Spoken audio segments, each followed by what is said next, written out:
Good evening, everyone. I'm Frank Novak, and this is the candidate edition of Point of Reference. Tonight, we give you a brief introduction to each candidate running for office in Haverhill's 2025 elections, incumbents as well as newcomers, in an effort to get you to know them a little better, to help you decide who to vote for on Election Day, Tuesday, November 4th. We are very proud most of the candidates took us up on our invitation. 29 out of 31 agreed to participate over a 3-day period. For those that found it difficult to attend, we even provided remote access too. For those that decided not to partake, we wish them well. This year, we also solicited questions from you, the viewers, and we used them in an effort to make you part of the process as well. While HC Media and Haverhill Community Television are unable to run events such as these candidate interviews and 1-minute messages themselves, I am very pleased that they've allowed me to do my own independent program, lending their technical talent and expertise as support in producing a very professional product that could be held up as an example for other communities to follow. In Ward 2, interviews were conducted with City Council candidates Veronica Rodriguez, Dan Diodati, along with school committee candidate Bobby Brown. We are talking now with Dan Diodati, who's running for City Council in Ward 2. Welcome to the program, Dan. Frank, thank you for having me here today. I think it's awesome what you guys are doing here. I appreciate it. Can you tell me so that people understand, because just prior to going on the air right now, I had mentioned, a lot of people with the ward councilors and all, they don't really know. They were always used to going out and voting, and that's it. But now they've got to vote specifically for ward councilors that are in their ward. Where is your ward, Ward 2? Frank, I think that's a great question because a lot of the people that I talk to when we talk wards, they don't know which ward they're in. They know where they vote. They don't necessarily know where they are as far as wards are concerned. But to describe Ward 2, I would say it's the denser part of Bradford. The houses are a little bit closer together, extends over from the river over to Peabody Street, on the other end down to Franzone Drive. And then it goes back to about Carrington Estates, if everyone knows what that is. Yeah. But there's also a section of it that's in Haverhill on the other side, where Washington Street and River Street are. If you were to look at the map, it forms like a wedge, so to speak, that goes not quite to Westgate. It's a little bit before it, but that is very definitive, and I appreciate it, and I'm sure the viewers appreciate that too, so that they know who they're voting for, because in many cases, you'll see signs for people running for in certain wards, yet their signs are appearing not in those wards, but in more highly traveled areas, just to get the visibility out there. And I get it; that's good marketing. But it can be confusing to the public, of course, for what they know. And your slogan, because you've got it in a runoff right now with Ms. Rodriguez on Ward 2, and your slogan that you have on your signs is raising the standard. Can you tell me about raising the standard? I can absolutely do that, Frank. So raising the standard. I have a vision for the city of Haverhill. Tell us what that is. And I feel that the city should be a place where every citizen takes pride in living here. We should have the best streets we could possibly have, the most manicured streets we could possibly have. We should have healthy relationships with our law enforcement. We should have safe neighborhoods. We should have our residents feeling like they are protected when needed. And I just think that the city could do a better job of putting these things into play. Now, I do work in real estate. Mm-hmm. So for the past decade, I have heard why people move in and why people move out of the city of Haverhill. And the reasons why people are moving out are far beating the reasons why they're moving in now. Tell us what those are. Yep. So education is one of them. People leave for better school systems. Rising costs is another. Has a lot of people fleeing to New Hampshire, taxes and such. Those probably are the big two. And then the other one is probably public safety. People are seeing what goes on in some of their neighborhoods, and they aren't very happy with some of the crime, so to speak. Okay. If they are leaving because of education, They're leaving because of the end result of the educational process for the student or for their child? Correct. So they're not leaving because they don't happen to like the building or condition of the buildings, is what I'm talking about. Correct. Because it would appear that in the tax override that we had for the Constantino School, would you have been in favor of that? Yeah, so I do think that, from an infrastructure perspective, it is important that we do keep all of our buildings updated. And, so if we want to say state of the art, it is important. The learning environment absolutely is important. But at the same time, it's the culture that's in the schools that is the most important. So I can't say that, we should let our buildings decay, because that creates a more reactive situation than a proactive situation. So a plan to replace these buildings is absolutely important. But on the other end of it, as far as our educators are concerned and the students and the parents, it really takes the community to make the schools a better place. And if we can all work together to make that happen, I think it could be a much better place. When we take a look at the type of vote that was taken, because there were supposed to have been several $1 million set aside for the Constantino School, but apparently the consensus was not to utilize that, but to go in for an override. My question would have been, what happened to the rest of that money that was set aside for the Constantino School? Because there's going to be a need for a John Greenleaf Whittier School on Concord Street in the next few years. And we're just looking at the circumstances. If you're being on the council approves the budget, and the school is the biggest thing in that budget. So we're just trying to prioritize what the story is, because students are there for only a short period of time. Mm-hmm. And it's vitally important, I would think.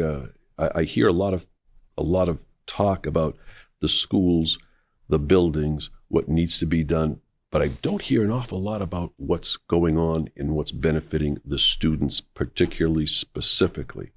And that's the sort of thing that we're looking to see if we could get some answers from elected officials like yourself. I know that school committee runs policy, and that's closer to the school system. But what do you think about that when you talk about the culture inside the school for the students? You're talking about the atmosphere. You're talking about the content. You're talking about the curriculum. Yeah, so I'm talking about the learning environment for sure. The curriculum is the curriculum. So that's, obviously a part of it. And I'm not running for school committee, right? Sure. So I'm not going to pretend to be an expert in what goes on every single day. But I can say that from the parenting to the education, it would be awesome if kids were more apt to really want to be in that learning environment. It does seem like we have a good amount of kids now that necessarily don't want to be there. And when they are there, they're not necessarily giving it their all. And I don't want to say that's every student, because it's absolutely not. I'm a product of Haverhill Schools. My wife is a product of Haverhill Schools. We are doing just fine. But I think overall, we could do a better job, like I said, of working together to make the school a better place. It's interesting, and that's a good point. I would like to ask you this: when you talk about being able to maybe refine or raise the standard or make the park system look crisp, make everything look better.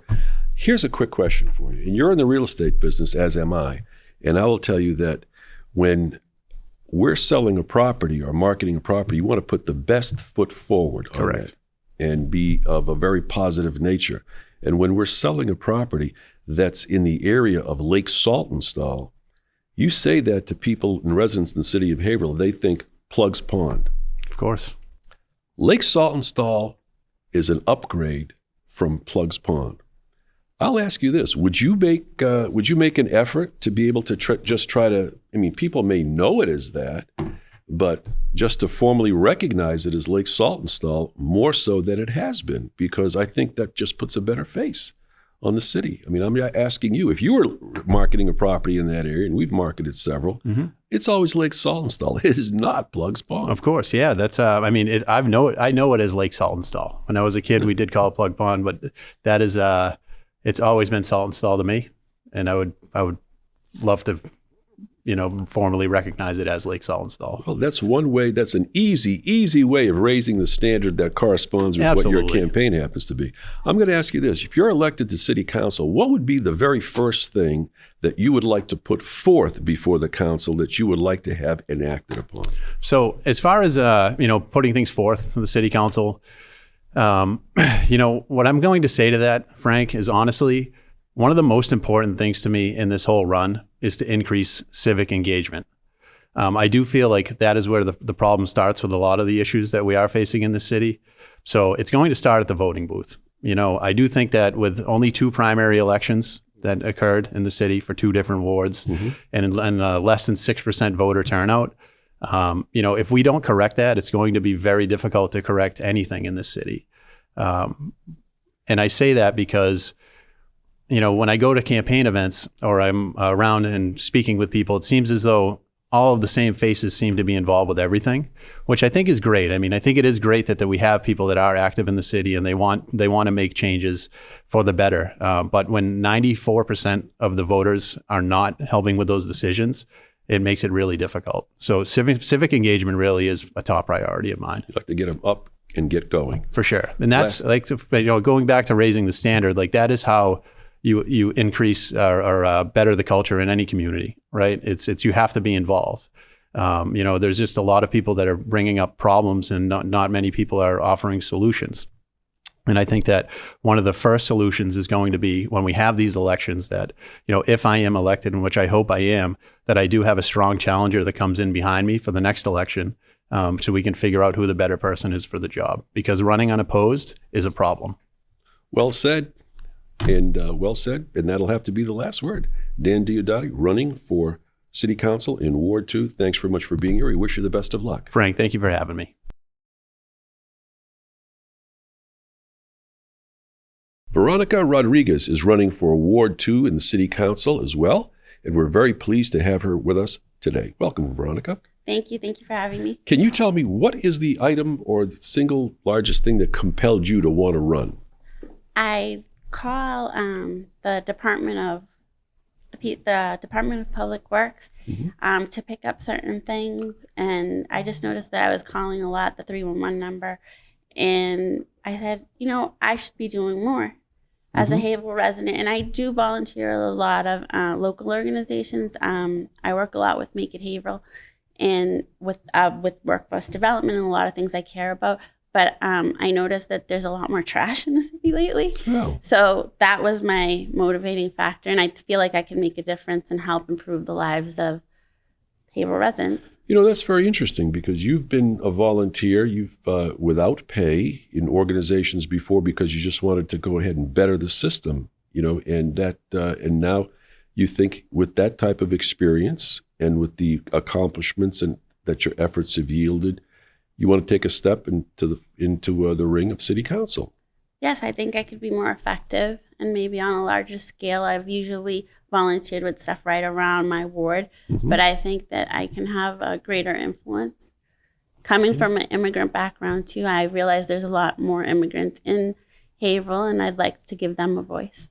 That's interesting. When you talk about, if I were to ask you, if you were to run, if you run and you win, if you're at the city council, what would be the first major piece of consideration that you'd want to put forth before the council for their approval? What do you think that would be? I think I would like to do some community cleanups. There's on Observatory Ave in the corner of Washington Street, there's a tire that's been there forever. And really? So just like little things like that. Also, affordable housing. It's a big problem in the city. Like Haverhill's becoming unaffordable. And I think we have a lot of unused buildings that we can renovate and it'll help the city look better and at the same time provide some housing. I don't know how affordable it'll be, but I want to look into all of those things and see what the city's doing about that problem. We have a lot of families in the local shelter at Emmaus House. That's terrible. We shouldn't have families in Haverhill and shelters like that. We should be able to help these people. You know, that's very interesting. And you bring up an interesting dynamic that I don't think a lot of people are taking into account. And that is that for city council, you have ward councilors that are specific to an area. And then you have at-large councilors, which cover the entire city. But the fact is, that means that your concern can be just as strong or as pointed as an at-large councilor, because you are still a city councilor and you carry a vote equal to that of the at-large councilor, which is why your specific area may be more concentrated in Bradford and a little bit on the Haverhill side.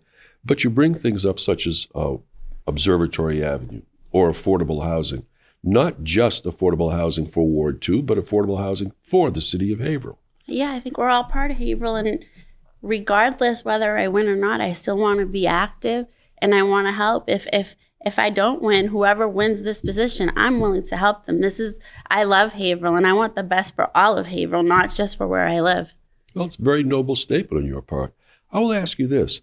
Relative to elections, it seems as though there are, sometimes they have special referendum elections or for overrides, things of that type.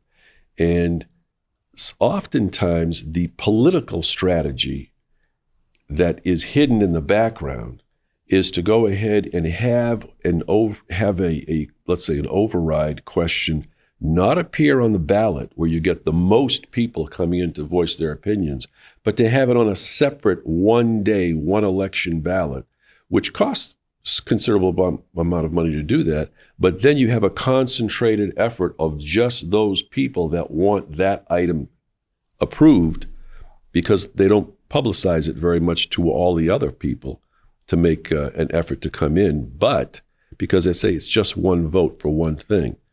And would you be more in favor of having everything on a regular election ballot regular than having separate elections on separate questions? I think I'm more in favor of having more people involved in the process and getting, like, not everyone knows about those one vote things. Not everyone is familiar with the city hall process. Like I said, there's a lot of new immigrants in this city, and part of what I'm running on is informing the residents of what City Hall offers and how they can make a difference. I want to get people politically involved. That's my main reason for running. You know, it's a good point. I'm going to say that when people oftentimes, many politicians or people in office might think, gee, is there a disconnect between government and the people? And it seems like with technology, with the burdens, with the expenses, with the cost of rents, the cost of mortgages, and sometimes people working 2-3 jobs, they may look to the person that they vote for and check off on that box. I want that person to take care of me. I'm trusting that person that is going to be elected to take care of me and make the right decisions. And that's not inappropriate or illogical to come to that conclusion, but you still want them to be more informed, to basically know what you're doing, know what the other counselors are doing, so that they can at least voice their opinion to you. Exactly, and I want to hear it from them. Like, I want to be in the community. I want to be open. Someone can email me, call me, come see me, so that I know how they feel, so that if I do have a vote, I want it to reflect my community. We've recently had the highest tax increase in the history of the city. You know, and part of that is coupled with the fact of the override vote, which I alluded to as an example earlier on the Constantino School. Would you have been in favor of that override vote, or would you have wanted to utilize the money set aside by the previous administration to go toward that Constantino School, do you think? I think probably the money, because that's what it was earmarked for. But people should vote too. So I don't know. I'm a little 50-50 on that. Okay.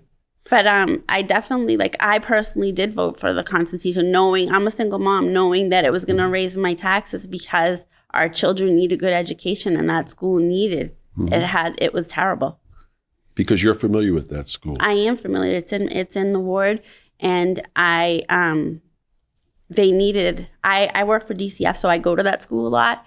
So I would see some of the lockers didn't work, there'd be leaks. Like, kids can't learn in an environment like that, and that's our future. If we want the future of Haverhill to be bright, we need to ensure that kids are getting the proper education, and your surroundings influence how you learn. That's a point taken. That's very good. Is there anything that you think that the city or the city council has done in recent history, let's say the past 2 or 3 years or so, that you think maybe they should have considered a different path?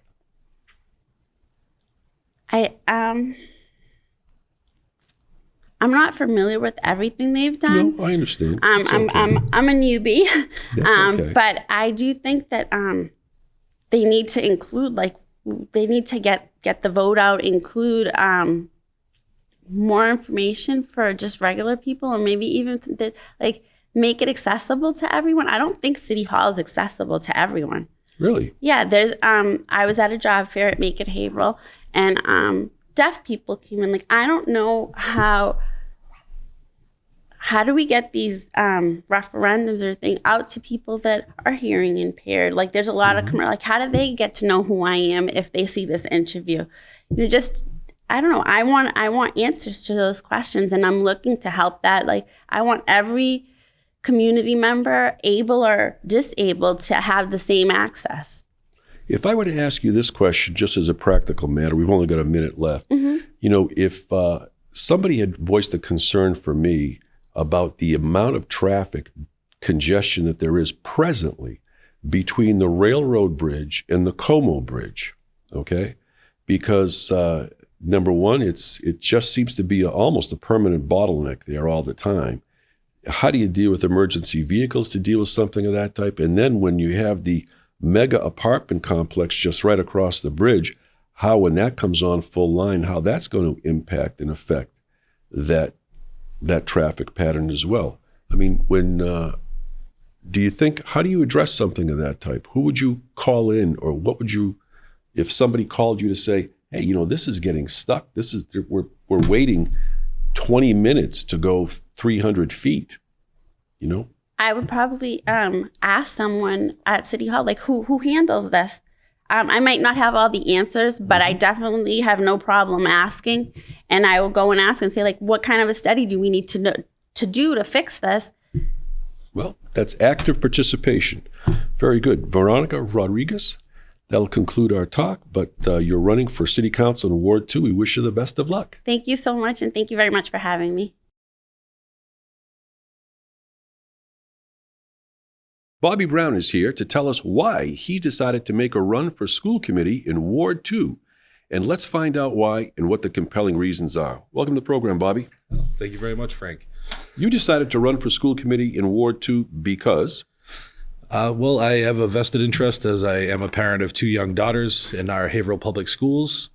I love the City of Haverhill. I've been a City of Haverhill resident for on and off for the past 15 years. Actually, only off once. I moved to Methuen for a brief time. I just love this city. I love our community groups. I love our community as a whole. And, I'd really like to give back.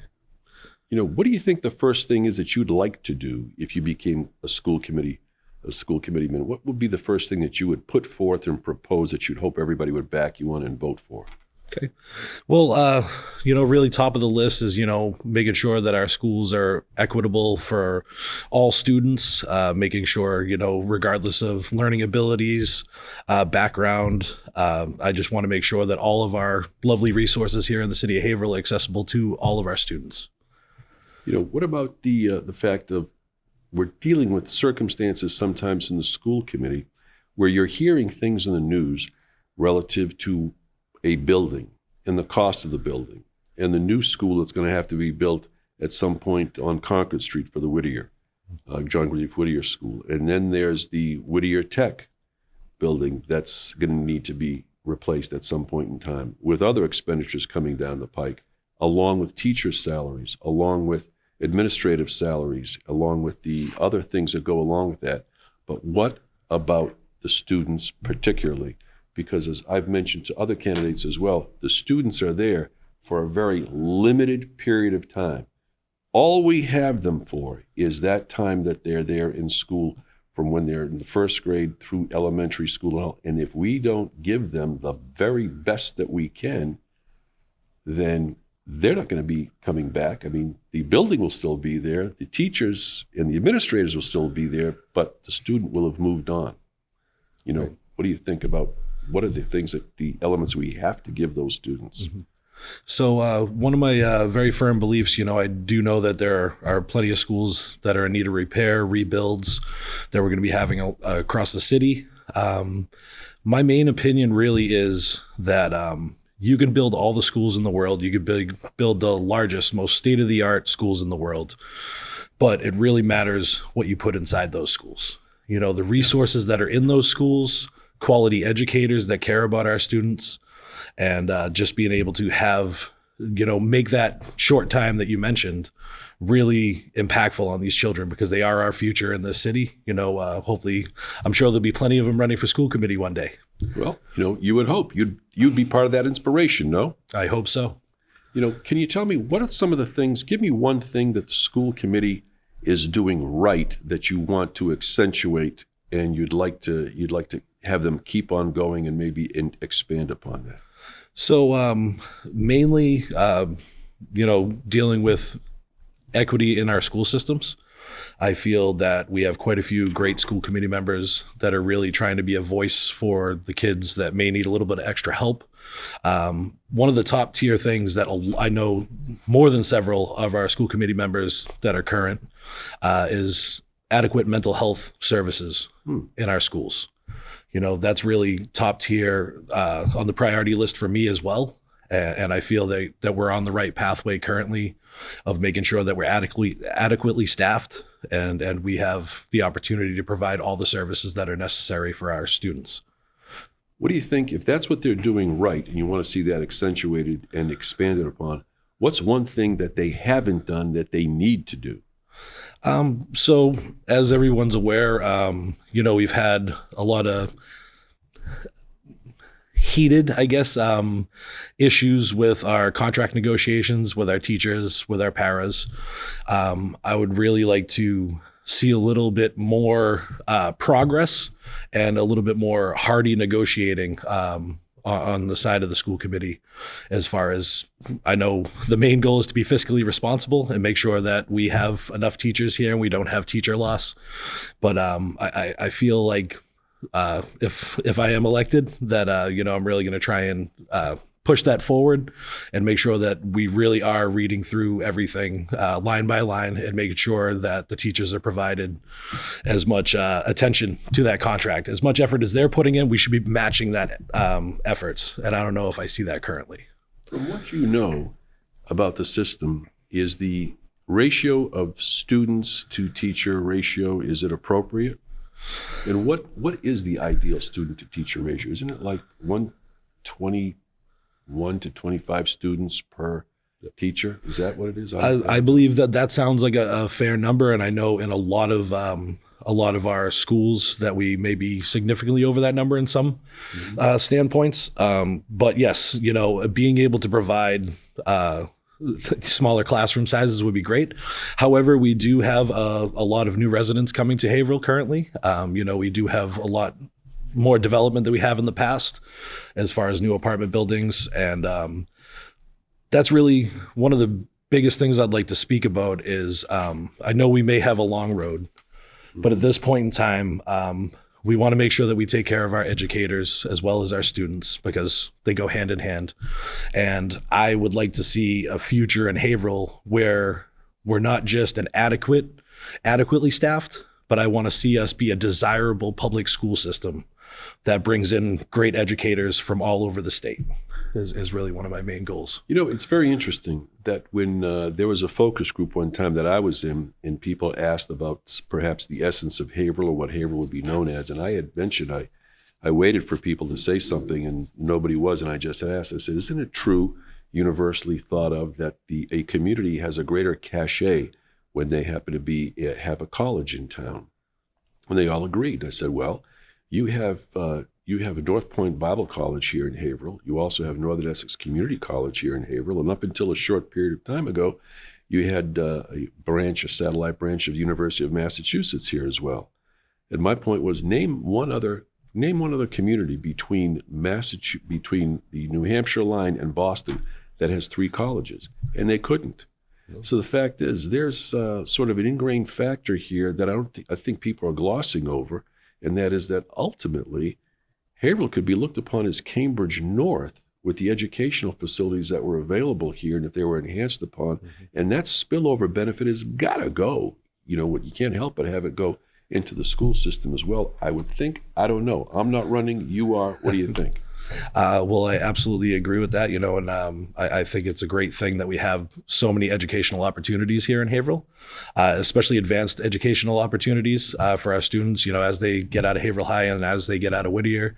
Having those opportunities really, as long as we would love to be known for, even just in the Merrimack Valley, as the education capital of the Merrimack Valley. I think that's a fabulous thing. That'd be great. Yeah. Go from slipper city from generations past to something like that. That's a nice title. I like hearing that. Love it. Coming up on less than 2 minutes, I wanted to ask you this.